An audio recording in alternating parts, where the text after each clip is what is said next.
झुंझुनू में जिला collector UD Khan की कार्यशैली पर कांग्रेस द्वारा गठित कोरोना मैनेजमेंट कमेटी ने भी सवाल उठाए हैं। बुधवार को कांग्रेस द्वारा गठित की गई कोरोना मैनेजमेंट कमेटी की पहली बैठक हुई। पूरी बैठक में जिला कलेक्टर यूडी खान तथा उनकी कार्यशैली पे सवाल उठाए गए। बैठक के बाद नवलगढ़ प्रधान दिनेश सुंडा ने बैठक में हुई चर्चा के बारे में बताया। उन्होंने कहा कि हमने सुना कि रोम जल रहा था और नीरो बांसुरी बजा रहा था, वैसा ही झुंझुनू में हो रहा है। जिला कलेक्टर यूडी खान दोपहर से रात तक पूरे के पूरे प्रशासन को बैठकों में व्यस्त रखते हैं। इसके बाद विभागीय वीसी आ जाती है। जिन अधिकारियों को फील्ड में जाकर व्यवस्था देखनी चाहिए और संभालनी चाहिए और अन्य फैसले लेने थे, वे बैठकों से बाहर नहीं निकल पाए। ऑक्सीजन और दवाइयां वितरण में इतनी खामियां थी कि कई लोगों की जान चली गई। उन्होंने बताया कि कंटेनमेंट जोन में आदेशों की पालना करवाने में कलेक्टर नाकाम रहे। यही कारण है कि जिले में कोरोना का संक्रमण बढ़ा। अभी भी यदि हालतों को नहीं सुधारा तो तीसरी लहर में जो हालात बनेंगे उनको सोचकर भी डर लगता है। उन्होंने कहा कि बॉर्डर पर आवाजाही सामान्य दिनों की तरह है। सुंडा ने बताया कि मुख्यमंत्री अशोक गहलोत, कांग्रेस प्रदेश अध्यक्ष व शिक्षा मंत्री गोविंद सिंह डोटासरा, संभागीय आयुक्त दिनेश यादव तथा खेतड़ी विधायक कांग्रेस जिला अध्यक्ष डॉक्टर जितेंद्र सिंह को कमेटी ने अब तक की खामियों के साथ तथा तीसरी लहर में बरती जाने वाली सावधानियों को लेकर सुझाव भेजे जाएंगे ताकि जिले में कोरोना का संक्रमण कम हो सके। आपको बता दें कि कुछ दिन पहले भाजपा ने भी जिला प्रशासन और कलेक्टर के रवैये को लेकर प्रेस वार्ता कर कहा था कि झुंझुनू में कलेक्टर अधिकारियों की बैठकों में इतने व्यस्त रखते हैं कि जिन अधिकारियों के जिम्मे ऑक्सीजन देना है वो 24 घंटे बाद भी ऑक्सीजन नहीं दे पाते और मरीजों की जान जा रही है। इससे पहले हुई बैठक की अध्यक्षता कांग्रेस के पूर्व जिलाध्यक्ष सज्जन मिश्रा ने की, जिसमें नवलगढ़ प्रधान दिनेश सुंडा, बुहाना प्रधान हरीश यादव, ताराचंद सैनी, डॉक्टर सुभाष गुर्जर, राजकुमार ढाका, एमडी चोपदार, रियाज फारूकी, पूर्व सभापति खालिद हुसैन, श्रीचंद झाझड़िया, तेजस्विनी शर्मा, संजय पारिक, मंडावा चेयरमैन नरेश सोनी व उमर कुरैशी आदि मौजूद थे। आज झुंझुनू मुख्यालय पे कांग्रेस कमेटी के पूर्व जिलाध्यक्ष और मंडावा नगरपालिका के पूर्व चेयरमैन सज्जन जी मिश्रा जी की अध्यक्षता में कोविड कमेटी की मीटिंग का आयोजन हुआ। जो जिला प्रशासन द्वारा बीसीसी द्वारा कांग्रेस कमेटी द्वारा कोविड निवारण हेतु एक जो कमेटी की स्थापना की गई है, जिसका मुख्य उद्देश्य किस तरीके से लोगों की ज़्यादा से ज़्यादा सेवा की जा सके, प्रशासनिक दृष्टि से किस प्रकार के काम क्षेत्र में हो रहे हैं, कहाँ कामों में कमजोरियां आ रही हैं, कहाँ सुधार की आवश्यकता है, ताकि ज़्यादा से ज़्यादा लोगों को फायदा मिल सके। उन सब बिंदुओं पर चर्चा की गई कि जिस तरीके से फर्स्ट चरण आया उसमें हमारे झुंझुनू जिले ने कितने शानदार तरीके से लड़ाई लड़के इस कोरोना महामारी से विजय हासिल की थी। जो दूसरी लहर आई, उस दूसरी लहर में हमारी प्रशासनिक दृष्टि से मानो या अन्य संरचनाओं की कमी की दृष्टि से मानो जो खामियां हमारे सामने आई, उनको हमने प्रशासनिक दृष्टि से ऊपर अवगत कर हमारे आला अधिकारियों को, हमारे जिलाध्यक्ष को, हमारे प्रदेश अध्यक्ष को, मुख्यमंत्री महोदय को हम अवगत करा रहे हैं, ताकि जो तीसरी लहर आने की संभावना है, जो बच्चों में ज़्यादा आने की संभावना है, उस समय इन कमियों से सुधार करके हम जिले लेवल पे कुछ सुविधाएं कर सकें। इस उद्देश्य के साथ आज इस कोविड कमेटी का मीटिंग की गई, जिसमें हमारे सभी सदस्यों ने अपने अपने सुझाव दिए,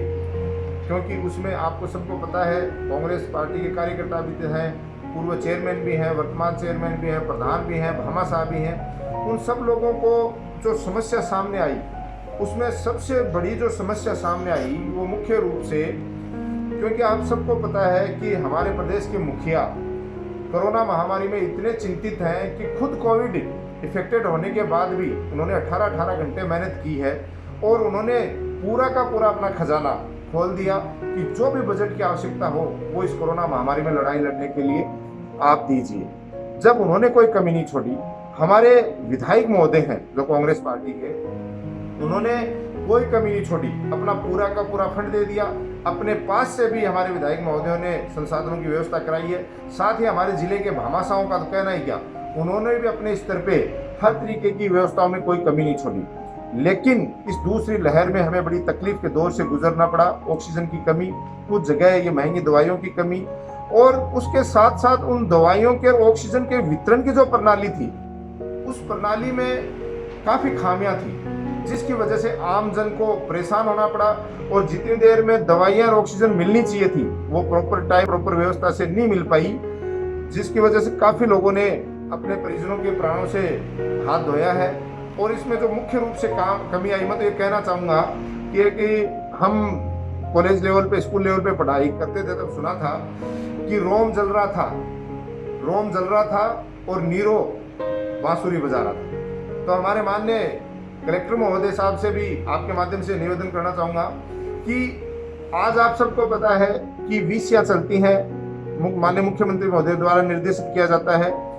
विभागीय वीसी चलती है, उनमें विभागीय सारी जानकारी दी जाती है। इसके अलावा जो सामने चीज आई कि हमारे कलेक्टर महोदय दोपहर से लेकर रात को 10-10, 11-11 बजे तक मीटिंगों का आयोजन कलेक्ट्रेट सभागार में करते रहे, जिसकी वजह से जिन अधिकारियों को ग्राउंड लेवल पे काम करना चाहिए था वो ग्राउंड लेवल पे जाके काम नहीं कर पाए और केवल मीटिंगों में बैठे रहे। अब मीटिंग एक अधिकारी से एक विभाग की करनी थी और प्रशासन पूरे जिले का बैठा था।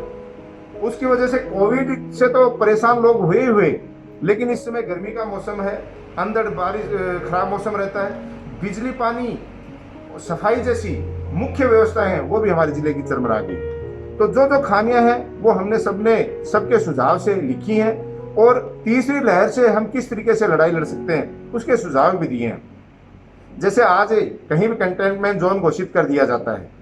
तो हमारा सुझाव है कि उसको वहाँ आवाजाही पूर्णतया प्रतिबंधित की जाए, चाहे उसमें पंचायत राज के कर्मचारियों को लगाया जाए, पुलिस के कर्मचारियों को लगाया जाए, साथ ही मेडिकल विभाग की टीम लगा के कंप्लीट एरिया की सैंपलिंग होनी चाहिए, क्योंकि आज आप सबको पता है ग्रामीण क्षेत्र में कोरोना सबसे ज्यादा फैल रहा है। उसकी मुख्य जो कमी है वो यही है कि एक प्रॉपर सैंपलिंग नहीं हो पा रही और कंटेनमेंट जोन है उनमें प्रॉपर जो कंटेनमेंट जोन के नियम है उनको लागू नहीं करवाया जा रहा है। इसके साथ ही जो पीएससी लेवल, सीएससी लेवल पे सुविधाएं होनी चाहिए, क्योंकि पिछली बार 1 साल का समय मिल गया, इतने फंड्स हमारे पास थे, आज इन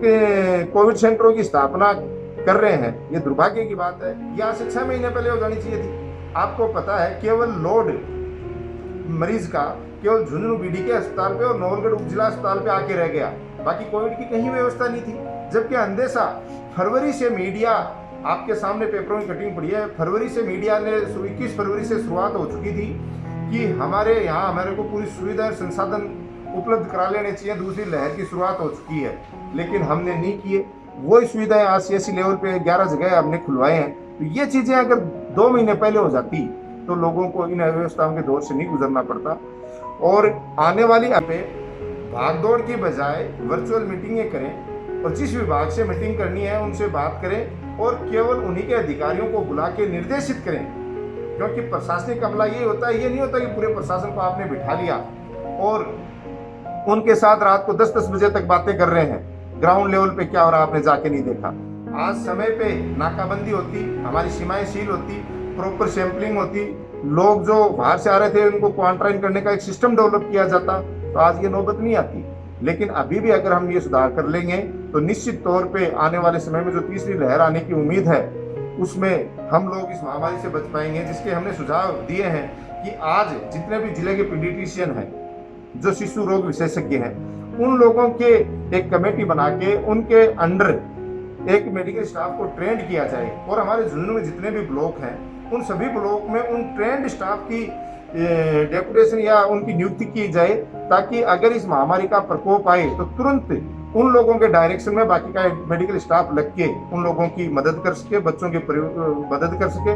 और उन सीएससी लेवल पे सभी दवाइयाँ, ऑक्सीजन वगैरह जो भी बेड्स की व्यवस्था है वो अभी प्रॉपर वे में जांच लेनी चाहिए, क्योंकि आपको पता है आए दिन नई नई महामारी, कभी ब्लैक फंगस आ रहा है, कभी व्हाइट फंगस आ रहा है, कभी येलो फंगस आ रहा है। तो ये महामारी का दौर अभी गया नहीं है। ये इस तरीके से जहां तक मेरा ख्याल है थोड़ा लंबा चलने की उम्मीद है, तो इसके लिए हमें हर समय मजबूती के साथ खड़े रहना पड़ेगा और